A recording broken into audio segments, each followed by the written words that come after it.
Hi friends, ഞാൻ ചന്ദന Vijayan, brothers boxing അക്കാഡമിയിലെ കോച്ചാണ്. ഇന്ന് ഞാൻ നിങ്ങൾ ഇൻട്രൊഡ്യൂസ് ചെയ്യുന്നത് സോളോ ക്രോസ്ഫിറ്റ് പ്രോഗ്രാമിൻ്റെ ഒരു ചെറിയൊരു വാമപ്പ് സെക്ഷനാണ്. അത് 2 to 3 മിനിറ്റ്സ് വരും. അതൊരു ഫുൾ ബോഡി വാമപ്പാണ്. ആ വാമപ്പ് ചെയ്യിപ്പിക്കുന്നത് നമ്മുടെ ക്രോസ്ഫിറ്റ് കോച്ച് അരുണാണ്. സോ നമുക്ക് നമ്മുടെ വീട്ടിലോട്ട് പോകാം. Hi friends, let's start. Crossfit program ചെയ്യുന്നതിന് മുമ്പേ നമ്മൾ ബോഡി ഒന്ന് ഫുൾ ഒന്ന് വാമപ്പ് ചെയ്തെടുക്കണം. അപ്പോൾ ഈ ഒരു വീഡിയോക്കകത്ത് കാണിക്കുന്ന വാമപ്സ് എല്ലാം നിങ്ങൾ 10 to 20 ടൈംസ് നിങ്ങൾക്ക് ചെയ്യാം. സ്ലോലി ചെയ്താൽ മതി. അപ്പോൾ ഇതൊരു 3 മിനിറ്റൊക്കെ ആകുമ്പം നമ്മുടെ പ്രോഗ്രാം ചെയ്യാൻ വേണ്ടി നിങ്ങളുടെ ബോഡി നല്ല രീതിയിലൊന്ന് വാമായി കിട്ടും.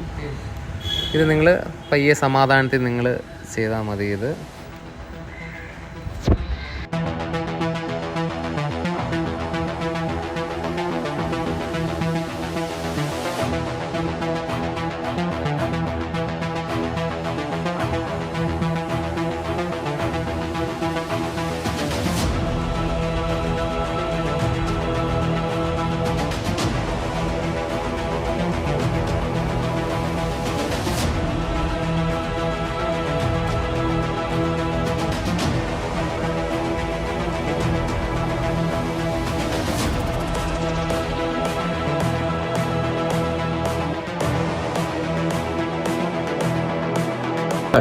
ഇത് ഇത്രയുമാണ് വാമപ്പ് സെക്ഷൻ.